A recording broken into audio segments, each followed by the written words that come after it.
I don't like to do rules. It's probably a personality trait. Whenever I come across rules, I'm like, well, that's a human created rule, and I question it.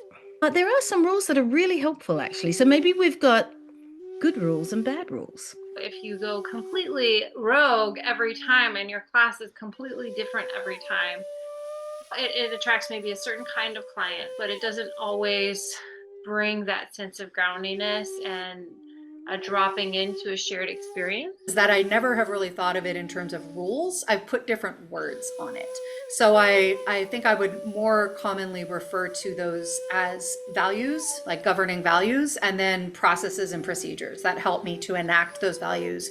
Welcome, friends, to the Reiki Women Podcast, an exploration into the profound depths of the system of Reiki from a Japanese spiritual perspective and how that relates to our modern lives. We are keeping it real to Reiki's origins, challenging the New Age stereotype that things like crystals, chakras, and angels are authentic aspects of the system. I'm Bronwen Logan, and when I'm not writing best-selling books about the Japanese system of Reiki, 75,000 readers and counting, I'm here debunking outmoded Reiki myths and coaching individuals and groups through my website, Reiki with Bronwen. And I'm Michaela Daystar, lead teacher and weaver of Heartscapes Reiki, connecting the dots between Reiki and environmental and social justice, because our individual healing cannot be extracted from healing relationship with the collective and with the land. And I'm Carrie Varela from the Reiki Healing Society, here to help you transform your Reiki practice into a thriving, prosperous business. Because while passion fuels your purpose, it's time to make it sustainable, authentic, and beautifully you. We're three women diving into the heart of Japanese Reiki. We're building a community that centers women's voices and inspires well-being. We're not just for women, we're for everybody. Come join the conversation. Hello, friends. Welcome back to the Reiki Women Podcast. I am really excited about the topic that Bronwen pitched for us today because it's something that comes up a lot in my teaching, in my practice, in terms of how I think of how I organize things. It's a topic that is just personally very interesting and compelling to me. And so I'm really looking forward to the conversation that it generates. And it's focusing on the roles that ritual and rules play in our Reiki practice, teasing out the distinctions, the differences between those two things. They're perhaps more similar and more different, paradoxically, than we might think about. So what is the role and what is the difference between rituals and rules within our Reiki practices? And I am going to pass it over to you, Bronwen, because this was your brilliant idea. What comes up for you when you think about them? So the difference between rules and ritual, and I was thinking I don't like to do rules, and it's probably a personality trait, but apart from that, also within the system of Reiki, whenever I come across rules, I'm like, well, that's a human created rule, and I question it, right? But then in my head, I was thinking, there are some rules that are really helpful, actually. So maybe we've got good rules and bad rules. And normally I don't even like using those words either. See, I'm just not I don't like to tie myself down to these things. But I'm thinking, what would be a good rule within the system of Reiki? And a good rule is to follow ethical guidelines, right? That's a good rule. So there are ethics about creating boundaries between yourself and students. We did a whole podcast on don't sleep with your students, for example.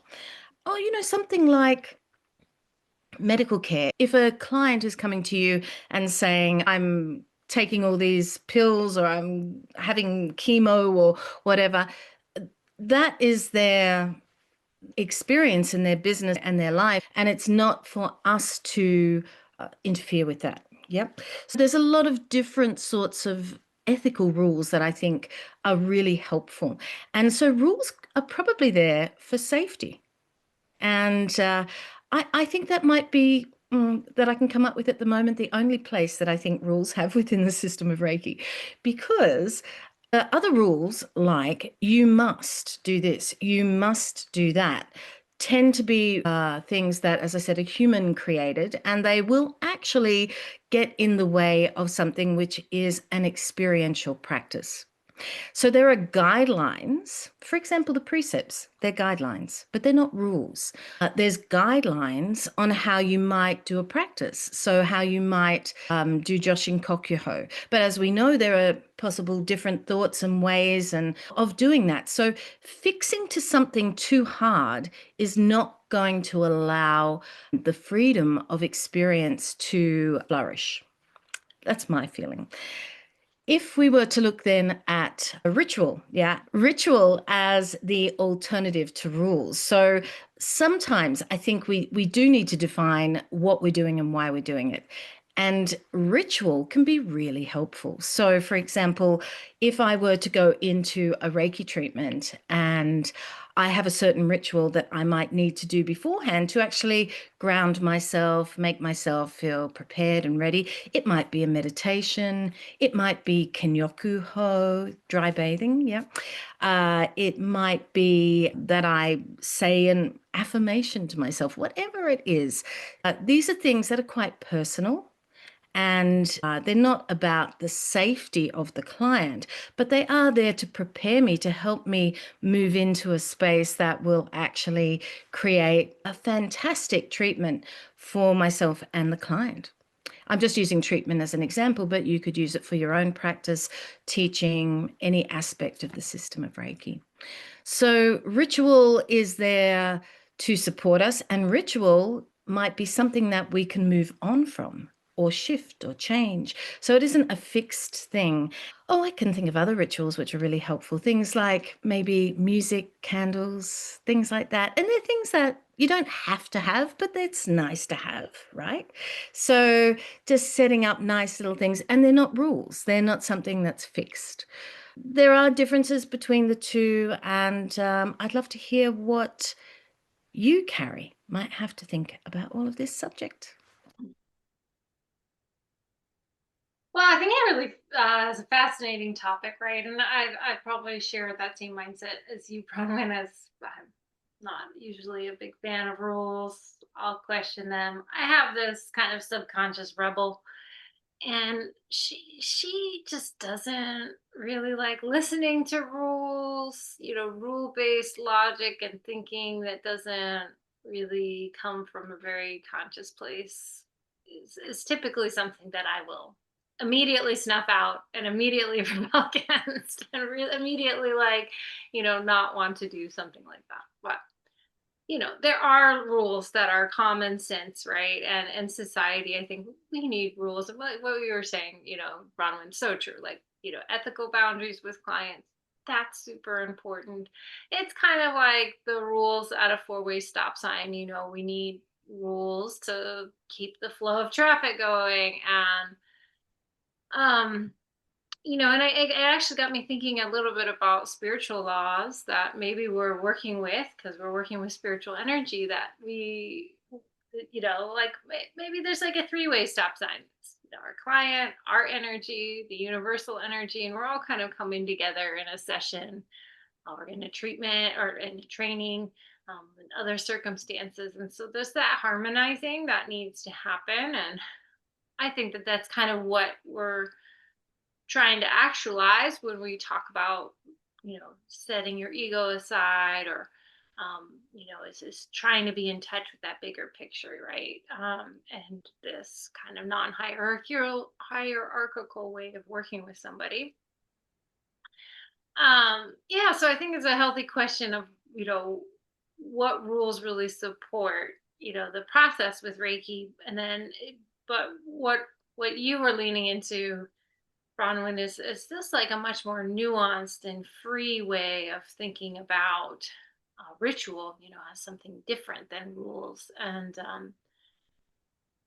I think it's helpful to question rules, and, sometimes they might come back in as important or essential, when we kind of see that from a bigger perspective. But for our students and for those, all of us on the path with Reiki, it's good to question those. And I think, Reiki is really a practice that is coming out of maybe a revolution in society where we're moving away from religious dogma and trying to not live from a place of rules, like, don't have sex before you're married, or don't get divorced, or you're going to hell. Like, those kinds of rules, obviously have really impacted people's lives, their happiness, what society tells us and expects from us.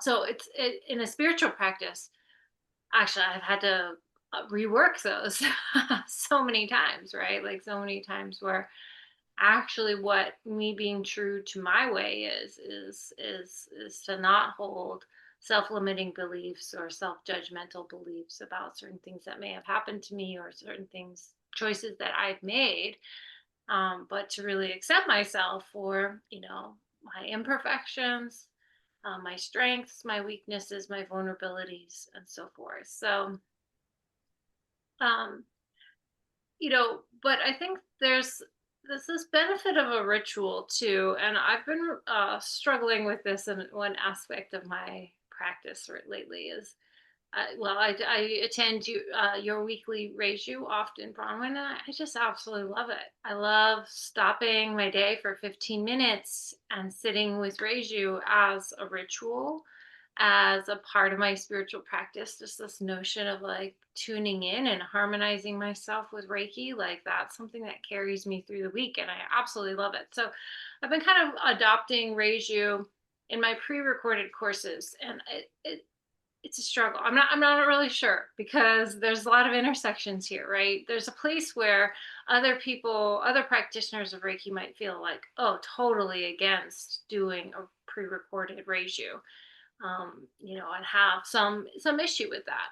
And maybe there is a space for that. I'm not sure, but I've also just been loving it because I feel like when you invest in a course, there's this energy, especially with the Reiki course, right? There's this energy of that choice and that coming together. And so I felt like, doing a Reiki ritual, pre-recorded ritual, was just a way of really welcoming people into that energy of the course, whatever it has for them. I know it's a nuanced and maybe a little avant-garde way of applying that ritual, right? Because of course, Reiju, some traditionalists might say you'd only do it in person. You wouldn't do it online. You wouldn't do it in a pre-recorded way. Um, and yeah, so it's interesting how our own rituals, we have this freedom inside of our own practice, and my own business of how I choose to represent Reiki, and but it's also part of a whole too, right? Like, is that going to be a positive thing, a positive contribution to Reiki, or a negative contribution? I've really questioned that, and I'm not sure if I know the answers yet, but um I really do think, that's a question that I have. But one other comment I'll say before I pass it over to you, Michaela, is that, a little ritual goes a long way. And I know for myself, it's not so much when I'm, leading or guiding a Reiki session, or providing a Reiki session. But when I'm guiding a yoga class, and sometimes with a Reiki training too, it's really helpful to have a ritual before I step into that role, because I get a little nervous, and my tendency is to go into this place where I feel responsible for everybody else in the room and their experience. And um, I can get really stuck in my head about that, and it, it might take me a while to kind of, or because of the nervousness of the situation, I'm not able to really drop into that facilitated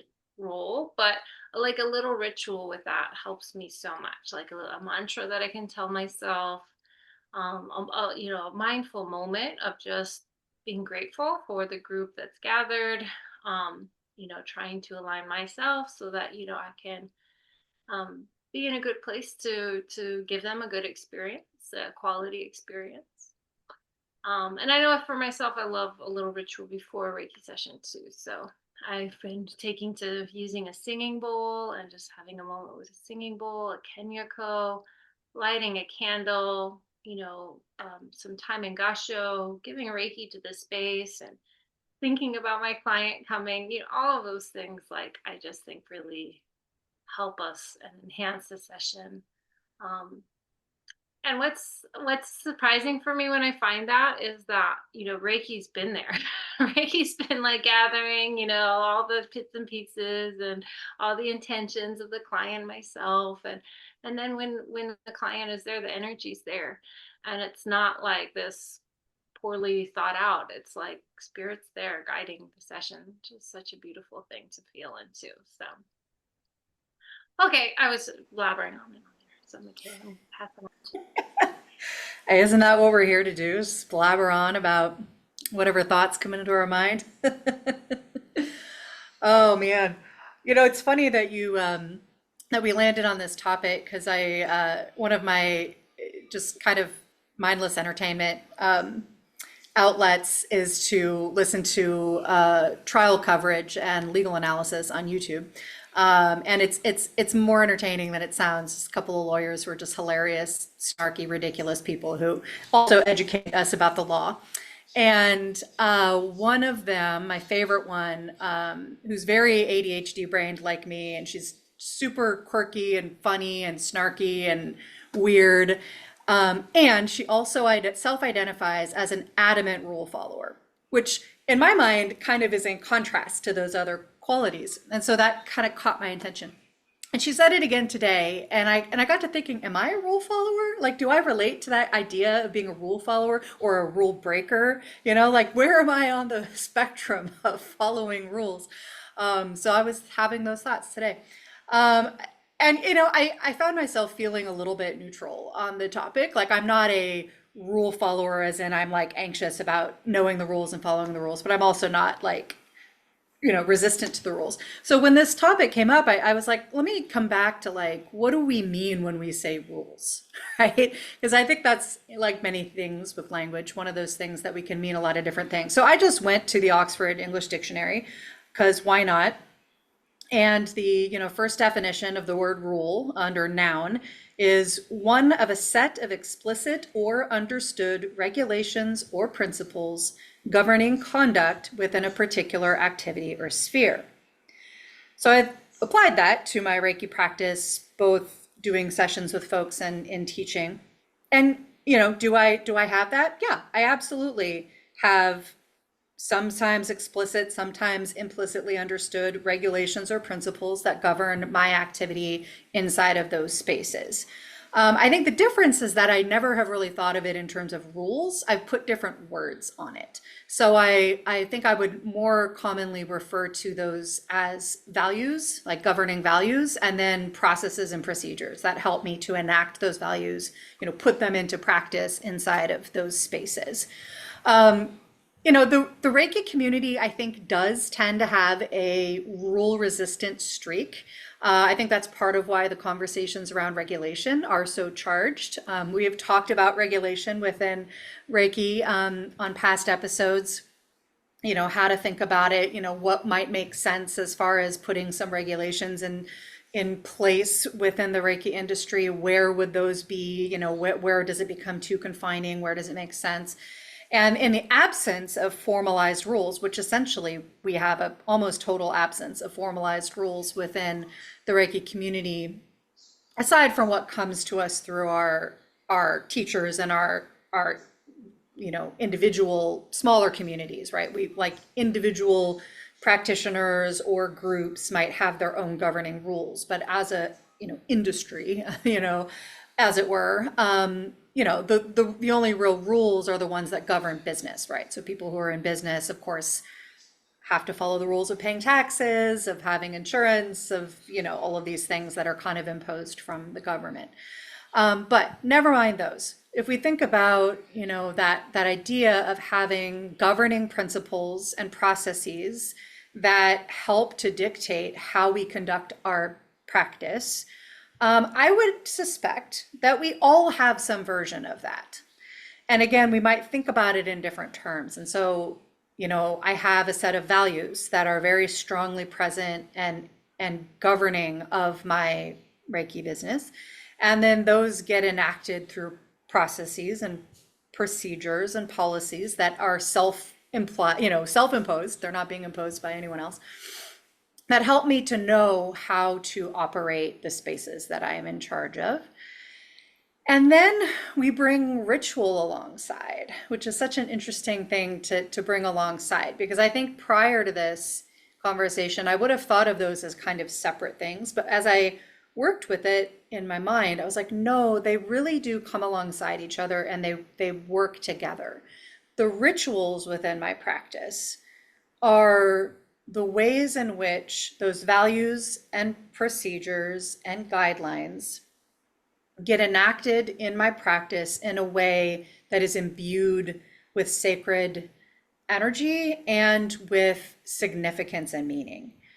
So for me, ritual, which is something that I've studied quite a bit about, I've taught classes around kind of the art of spontaneous ritual, how to weave spontaneous ritual into one's classes, teaching spaces, community spaces that one leads.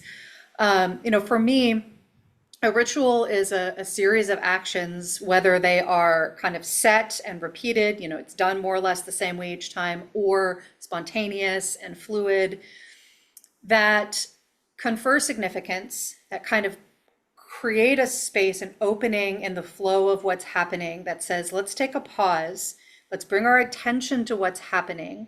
What's happening has some significance, it matters, and it is connected to the wider web of life, or to spirit, or to the energy that we are here to do.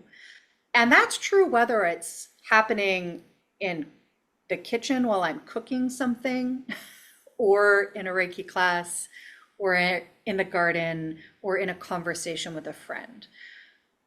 Just about any context, one can apply this principle, that it's possible to kind of bring a bubble into that space that slows down the action, that brings our attention to something that has significance, that imbues it with some form of energy that's beyond the logistics of what's happening, and kind of creates some importance around that moment. So I was trying to think of examples of how that looks in practice, right? So I'm gonna try two examples. So when it comes to both teaching and working with clients in Reiki sessions, I'll focus on Reiki sessions. One of my strong values is to conduct those spaces in a way that's trauma informed and ethical. And I think, Bronwen, you really nailed it when you said, like, the place that where rules are really important. And really the only place that I would really want to see regulation come into our industry is in the realm of ethics, safety, trauma-informed care, things like that. I don't really want to see like regulation come into like, what is your curriculum supposed to look like in a Reiki class, right?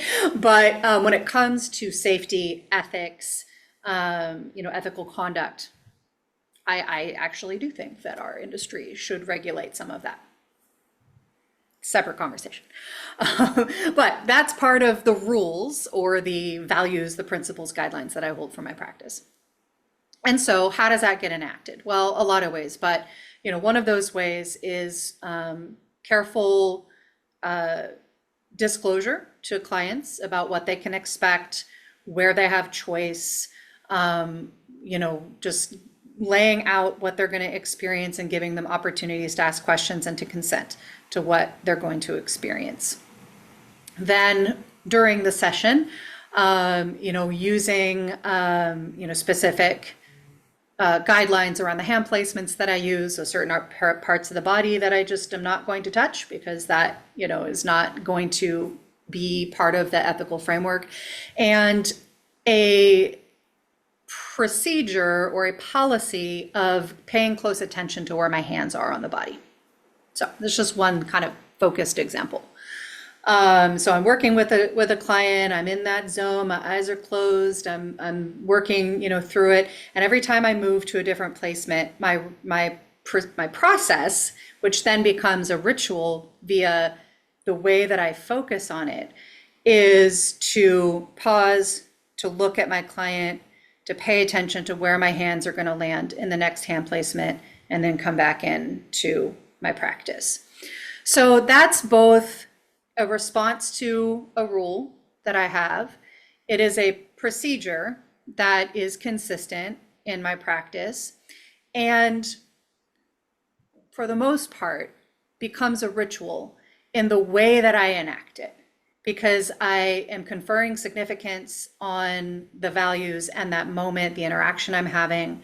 I am in my Reiki practice, so I'm in a sacred place. And the process of looking at my client is not, it is procedural and transactional in that I'm making sure my hand is in the right place and that I'm not overstepping anywhere. But it's also part of the connection with that client, right? I'm reminding myself that I'm not just separate in my own world and them in their own world. We're here together in this connected space. And so reconnecting with them through the sense of sight is a way to ritualize that for me. So hopefully that was clear, the way that kind of flowed. So that's a ritual that responds to a procedure, that responds to a set of values that govern how I operate my Reiki sessions. And I think it's fair to say that that is a set of rules that I have. If we look at teaching, well, in both spaces, but I'll shift over to teaching. There is certainly equivalence of that kind of direct linear connection between values, procedures, rules, and ritual. But there's also spontaneous ritual. And I love spontaneous ritual. Right? And this is, again, connected to a value that I have in my teaching, which is that I'm there to facilitate direct experience with and for my students or the community members who have gathered, if it's more of a community ritual. So facilitating a direct experience, a sacred experience, a learning experience, right? An experience where they get to learn, but that learning is embedded inside of sacred experience. That's a value that I have.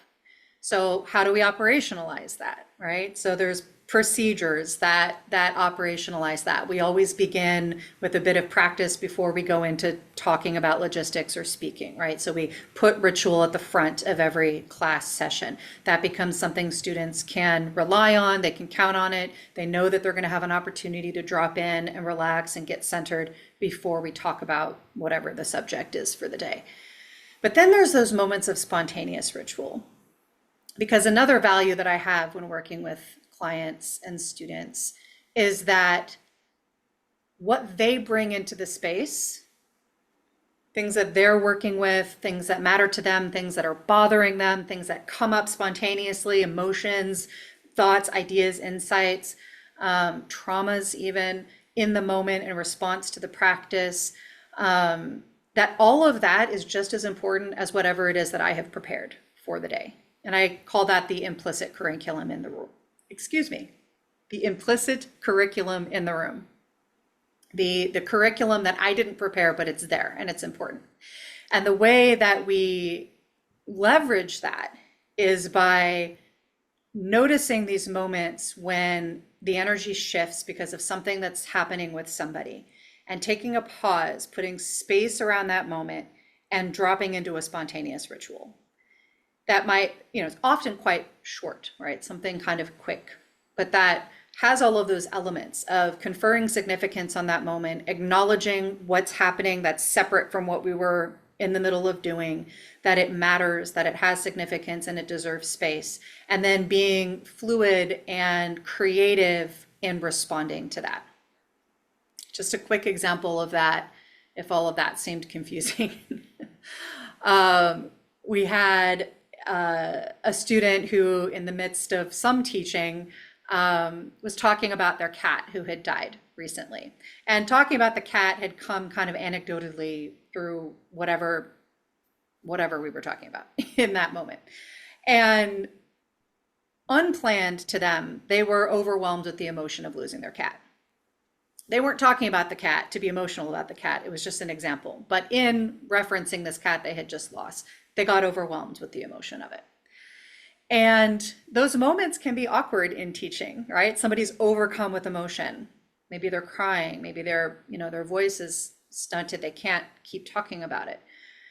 those moments are pure magic inside of a class, because that's when the whole point of why we're here, to be in sacred response to life, is really at the surface. And we don't want to hijack the whole rest of the class to deal with whatever that is, right? And so a short spontaneous ritual can help to hold all of that. So in this case, we just, I acknowledged that the emotion was coming up. I just invited us all to take a breath together, to just drop into our hara together. And I kind of paid attention to the circle, and I noticed somebody was also kind of activated by the emotion, and I invited them to find something in the room that called their attention. They went and found something, they put it in front of the other student, and a song came to my mind, and I shared that song, and somebody else did something else. There was just like people started contributing spontaneously, and the person got to have a good cry for a minute and then feel really grateful for being held in the space, and then we moved on with no other fanfare, and the whole thing took maybe 4 or 5 minutes. And so, again, you could say that I have a rule for my classes that says what the students are experiencing, what comes up for them in the moment, the material that matters to them is just as important as what I've prepared for class. But how do you make room for that? The way that I make room for that is through ritual. And so I'm appreciating this conversation for giving me a chance to really notice that connection, right? The direct link between those two things that I might have previously thought were separate from each other. And the ways in which rules that we often think of as being rigid, being, dogmatic. And Carrie, you talked about the ways in which rules that are held very rigidly, that are held with ill intent, or that are left unexamined for long periods of time, can absolutely be harmful to us. And I think we need to examine the rules that govern our behavior. Absolutely. But do we need to not have rules? I don't think so. I think we need them, right? We can put different words on them. Values, processes, guidelines, right? As you pointed out, Bronwen, the precepts are a form of rules with flexibility. So we could say guidelines, right? Or precepts, actually, just call them what they are. So yeah, so that's what came up for me, and the ways in which balancing and leveraging and being in dynamic relationship with the guidelines, the rules that govern, that help to create structure for what we're doing, and then operationalizing them through ritual, I think is part of what distinguishes what we're up to, right? Like the way that we operate as Reiki practitioners. And one of my favorite things in the world is to go into places that are very different from that, to go into government offices, to go into nonprofits, to go into businesses, into schools that don't consider themselves a spiritual space, and to bring ritual into those spaces and to show them this same connection between the way that ritual can enliven and oxygenate the rules that govern how we operate, and to bring them to life and allow us to be responsive and nimble inside of them. And at that, I want to invite us to share some of the ways in which we're creating sacred spaces in our businesses, because this podcast is sponsored by us. The three of us make this work possible and bring it to you through the endeavors of our three very beautiful businesses. And so I'd love to just pause here and give the three of us a chance to just share what's coming up. Bronwen, what's coming up through Reiki with Bronwen? Yeah, well, I think Carrie's already mentioned something that I do, which is I do a weekly Reiki, and that is 15 minutes out of your day on a Friday in Australia, Thursday afternoon in most of the rest of the world, and or very late in the evening in the UK and Europe. And just depends on the season, because these times they just keep a changing. So we do need to keep an eye on that. Maybe I should just say, come and join us and see, and you will actually see what the experience is for yourself, rather than it being something that I try to tie down for you. I can tell you it's all about life.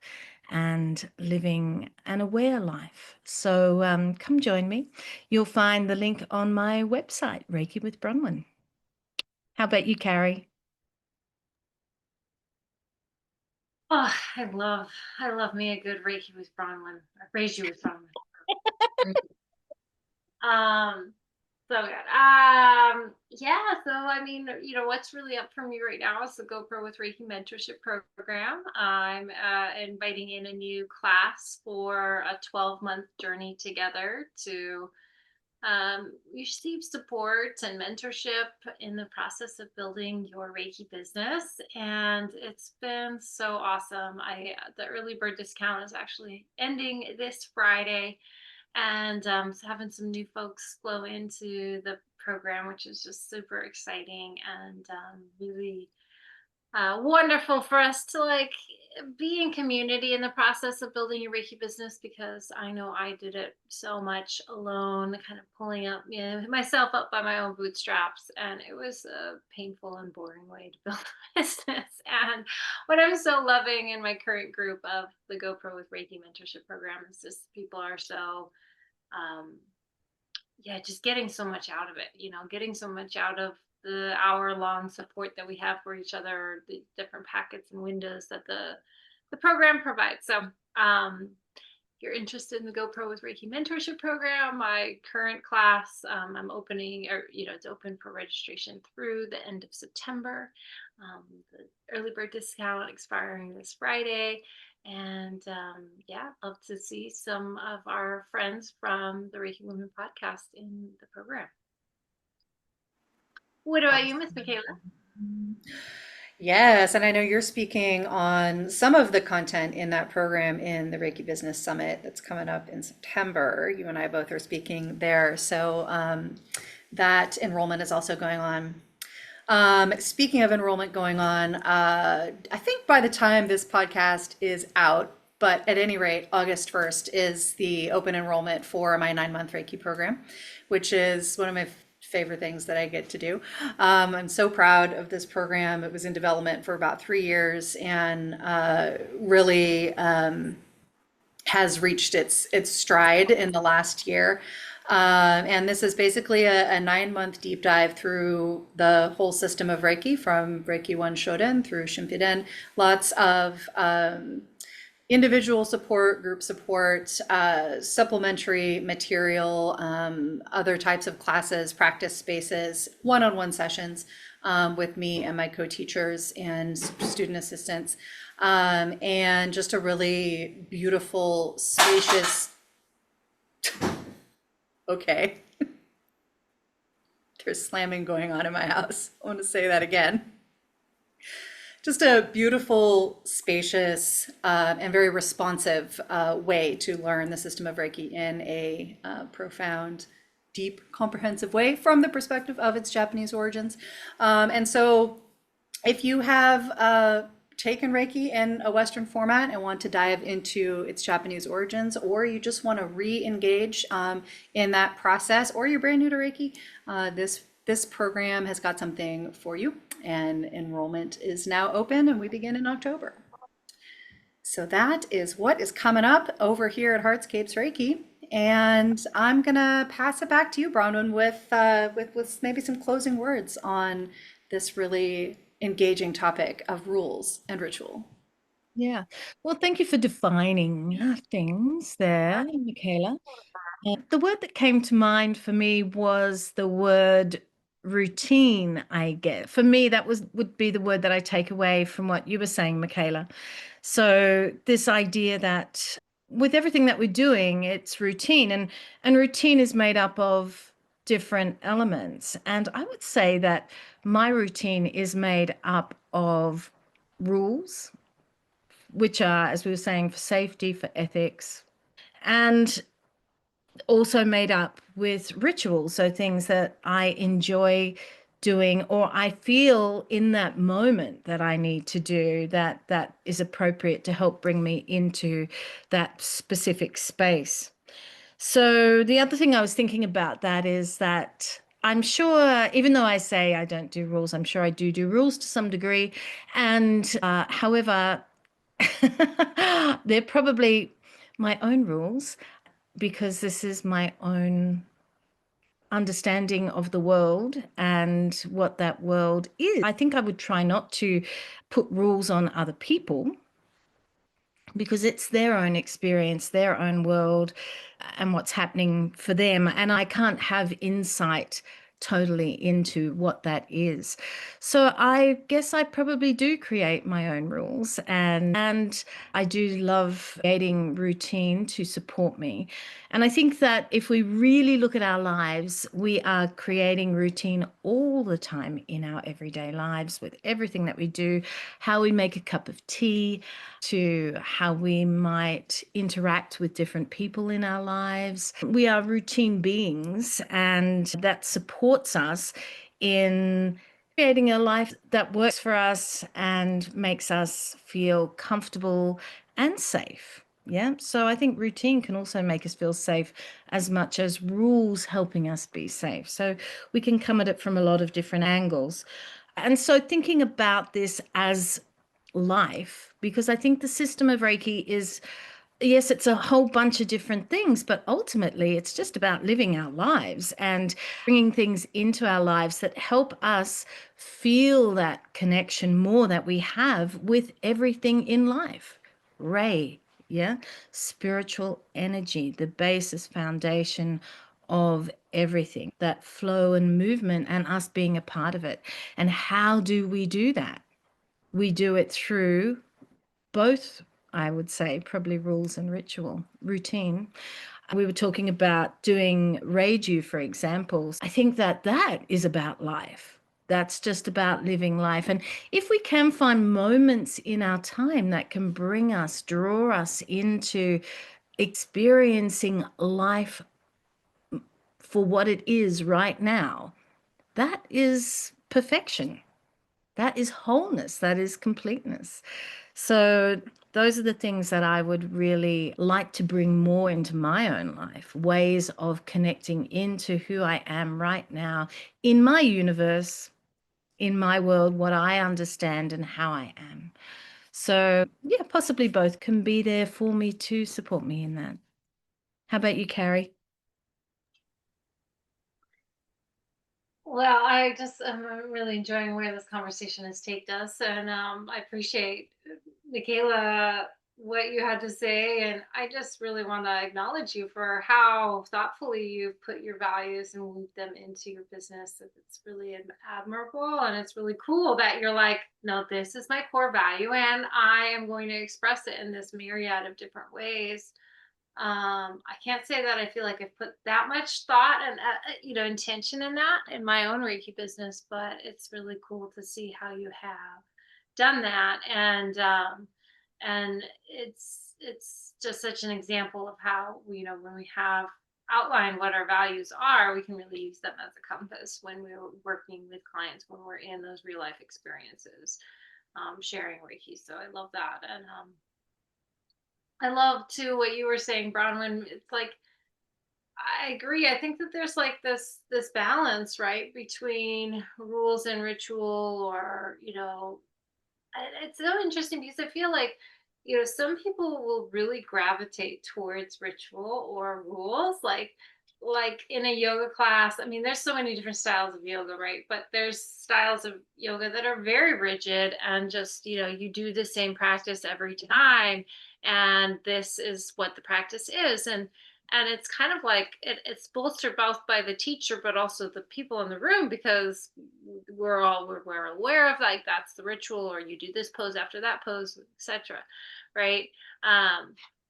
I tend to not teach that, but I find that if you go completely rogue every time and your class is completely different every time, that also doesn't really it attracts maybe a certain kind of client, but it doesn't always bring that sense of groundiness and a dropping into a shared experience. And so I think that's really important too. And I'm just thinking about just the balance between that, right? Like how when we're sharing a community-based practice or sharing a practice with more than ourselves, how do we create just like these guidelines and these kind of structures that just help people step more fully into, a generous experience of Reiki or whatever we're leading in that moment. My dog's ready for his walk. So I'm going to pass it over to you, Michaela, and I'd love to hear your final thoughts. Yeah, I love the animals have entered the chat here. They're like, we have something to say. Excuse us. Yeah, I mean, what it really comes down to is in what ways do we create the container of our practice, right? What is the structure? What is the bones of how we, create a space within which to do our practice? And it's beautiful that we have so much flexibility in how we can do that. With that flexibility, we also have a great deal of responsibility because, again, there isn't an external force telling us exactly how we're supposed to structure things and what the rules are about how we're supposed to conduct a session and so on. And so we have this beautiful balance between, needing structure, needing to be able to create some form of consistency for the people who step into our space and for ourselves, some form of predictability, but also to hold that sense of flexibility, that sense of mystery, that sense of spontaneity, of creativity, so that our spaces can be alive and they can be responsive and they can be generative, which is, certainly how I want to live my life and do my practice. And I want to really model that for other spaces, as I say, working in other types of industries, bringing ritual into those spaces where you wouldn't necessarily think that ritual belongs. But I'm here to tell you it belongs everywhere. Anywhere that we have structure, anywhere that we have people gathering, anywhere that we have a person going through their day, we have the opportunity for ritual, and ritual can enhance that experience. As long as we don't allow it to become rigid, we don't allow it to just be rote, we're just doing it just because, as long as we don't allow it to be unexamined. And that goes for rules and ritual and values and guidelines and procedures and processes and precepts and all of these words that we've been using. I think we can really boil it down, at least I'm boiling it down to: how do we create structure in what we're doing? How do we confer significance onto that structure? And how do we remain self-reflective and continue to examine that structure so that it remains alive and relevant and doesn't just become something rigid that we do just because? I think that's where rituals and rules can both, cause harm if they remain unexamined. And so, yeah, that's where I land in this. I'm really grateful for the structures that I've been able to create in my business and in our community. And I'm really, I think it's something that's worth continuing to talk about. And so thank you, Bronwen, for bringing this topic up. Friends, we would love to hear from you. What is your response to this? Are you a rule follower? Are you a person who rejects the rules, who wants to feel uninhibited? And if so, how do you create structure? What are the concepts that you use to help yourself feel contained and responsive in the way that you go about your Reiki practice and your daily life? What are the rituals that you incorporate into those spaces, and how do you relate to them? We would love to know. We'd love to have that conversation with you down in the chat. So please do comment below, like this video, share it with your friends who you want to have this conversation with, and do subscribe to this channel so that you can be notified as soon as we come with you on another topic, another conversation of Reiki Women Podcast. All right, friends, that'll do it for us today. Thanks so much for joining us. We'll be with you next time. Bye.